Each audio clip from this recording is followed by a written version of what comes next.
প্রোনাউনের মোটামুটি 10 প্রকার, মানে প্রকারভেদ যদি বলি এক এক লেখকের বইতে এক এক প্রকার বলা আছে। তো আমাদের জন্য যেটা গুরুত্বপূর্ণ বা যেগুলো আমাদের জানা লাগবে, আমরা সিরিয়ালি এই টপিকগুলা বা এই প্রকারভেদগুলাই জানবো। আসো প্রথমে আসি পার্সোনাল প্রোনাউন।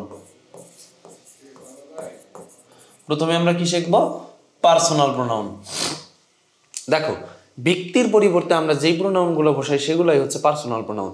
যেমন উদাহরণস্বরূপ আমি যদি বলি আই, হি, শি, তারপর হচ্ছে দে, উই, আওয়ার, এটসেট্রা, এগুলো সবাইকে আমরা ব্যক্তির পরিবর্তে বসাই না, এটাকে বলা হচ্ছে পার্সোনাল প্রোনাউন। এটাকে কি বলে?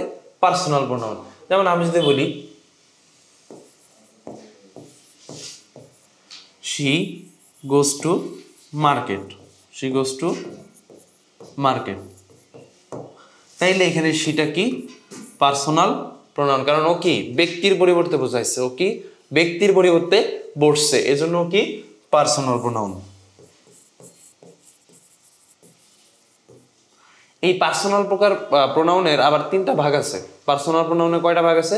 3টা ভাগ। এরা হচ্ছে সাবজেক্টিভ প্রোনাউন, অবজেক্টিভ প্রোনাউন এবং পজিটিভ প্রোনাউন, এই 3টা ভাগ আছে। তো এই 3টা ভাগ কোথায় আছে আমরা একটু দেখে আসি। আসো, এখানে আছে দেখো সাবজেক্টিভ প্রোনাউন, একেবারে ফার্স্টে কি আছে? Subjective pronoun. এরপরে আছে অবজেক্টিভ প্রোনাউন, এই 2টা, এবং এই যে পজিটিভ প্রোনাউন, এই 3টা হচ্ছে সাবজেক্টিভ প্রোনাউনের প্রকারভেদ। এই 3টা কি? সাবজেক্টিভ প্রোনাউনের প্রকারভেদ। এই পজিটিভ, অ্যাডজেক্টিভ এবং রিফ্লেক্সিভ প্রোনাউন এরা হচ্ছে একটু আলাদা, এরা সাবজেক্টিভ মানে পার্সোনাল প্রোনাউনের আন্ডারে নয়। তবে আমাদের এই ছকটা জানার ক্ষেত্রে বা কেস জানার ক্ষেত্রে আমার পজিটিভ অ্যাডজেক্টিভ ফর্ম এবং রিফ্লেক্সিভ প্রোনাউন ফর্মও জানা লাগবে। আচ্ছা, এবার একটু খেয়াল করো।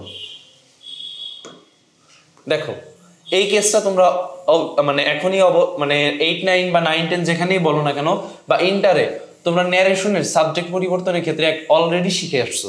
অলরেডি কি শিখে আসছো?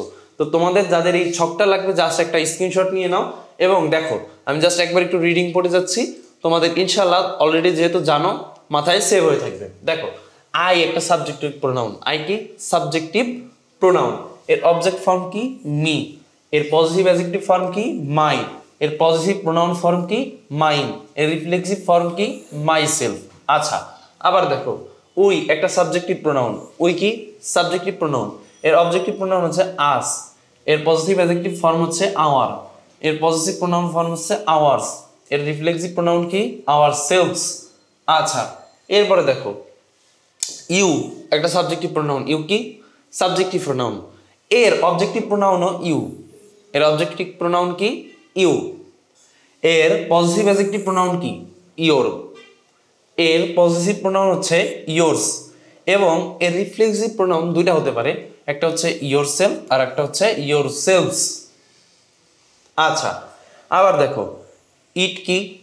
Subjective pronoun. Subjective pronoun, but এ কিন্তু পার্সোনাল প্রোনাউনের আন্ডারে না। এই পার্সোনাল প্রোনাউনের আন্ডারে না। এই কিসের আন্ডারে এটা আমরা একটু পরে জানবো। এরপরে দেখো, এর পজিটিভ মানে অবজেক্টিভ প্রোনাউনও ইট। এর পজিটিভ অ্যাডজেক্টিভ প্রোনাউন হচ্ছে মানে এর পজিটিভ অ্যাডজেক্টিভ ফর্ম হচ্ছে ইটস। এর পজিটিভ প্রোনাউন ফর্ম হচ্ছে ইটস। আবার এর রিফ্লেক্সিভ প্রোনাউন হচ্ছে ইটসেলফ। এর রিফ্লেক্সিভ প্রোনাউন কি? ইটসেলফ। আচ্ছা দেখো, এরপরে হি একটা সাবজেক্টিভ প্রোনাউন। এর অবজেক্টিভ প্রোনাউন হচ্ছে হিম। এর পজিটিভ অ্যাডজেক্টিভ হচ্ছে হিজ। এর পজিটিভ প্রোনাউন হচ্ছে হিজ এবং এর রিফ্লেক্সিভ প্রোনাউন কি? হিম সেলফ। আচ্ছা, এরপরে দেখো, শি একটা সাবজেক্টিভ প্রোনাউন। এর অবজেক্টিভ প্রোনাউন হার। এর পজিটিভ অ্যাডজেক্টিভ প্রোনাউন হার। এর পজিটিভ প্রোনাউন হার্স এবং এর রিফ্লেক্সিভ প্রোনাউন হচ্ছে হারসেলফ। এবার দেখো, দে একটা সাবজেক্টিভ প্রোনাউন। এর অবজেক্টিভ প্রোনাউন দেম। এর পজিটিভ অ্যাডজেক্টিভ প্রোনাউন মানে পজিটিভ অ্যাডজেক্টিভ প্রোনাউন তো না, ওটা পজিটিভ অ্যাডজেক্টিভ হচ্ছে দেয়ার। এর পজিটিভ প্রোনাউন হচ্ছে দেয়ার্স। এর রিফ্লেক্সিভ প্রোনাউন দেম সেলভস। আচ্ছা, এবার দেখো, অন একটা সাবজেক্ট প্রোনাউন, কিন্তু এও পার্সোনাল প্রোনাউন না, এ হচ্ছে ইনডিফিনিট প্রোনাউন। আমরা এই সম্পর্কে আরো সামনে বিস্তারিত জানবো। এর অবজেক্ট প্রোনাউন হচ্ছে অন। এর অবজেক্ট প্রোনাউন কি? অন। এর পজিটিভ অ্যাডজেক্টিভ প্রোনাউন কি? অনস এবং এর রিফ্লেক্সিভ প্রোনাউন কি? On self. আচ্ছা, এবার সর্বশেষ হু। হু কি সাবজেক্টিভ প্রোনাউন, এর অবজেক্টিভ প্রোনাউন হুম এবং এর পজিটিভ অ্যাডজেক্টিভ হচ্ছে হুজ। এই হুটাও তোমার পার্সোনাল প্রোনাউন না, এই হুটা হচ্ছে ইন্টারগেটিভ প্রোনাউন হতে পারে আর হতে পারে রিলেটিভ প্রোনাউন। তাইলে সাবজেক্টিভ প্রোনাউন মানে পার্সোনাল প্রোনাউনের ভিতরে নাই কারা কারা? এই ইট নেই, এই ইট নেই, এই অন নেই এবং এই হুটা নেই। আর নেই হচ্ছে কারা? এই পজিটিভ অ্যাডজেক্টিভটা নেই এবং এই রিফ্লেক্সিভ প্রোনাউনটা নেই। আর বাদ বাকি যা এই শখের ভিতরে আছে সবই হচ্ছে তোমার পার্সোনাল প্রোনাউন। তাহলে সব কি পার্সোনাল প্রোনাউন।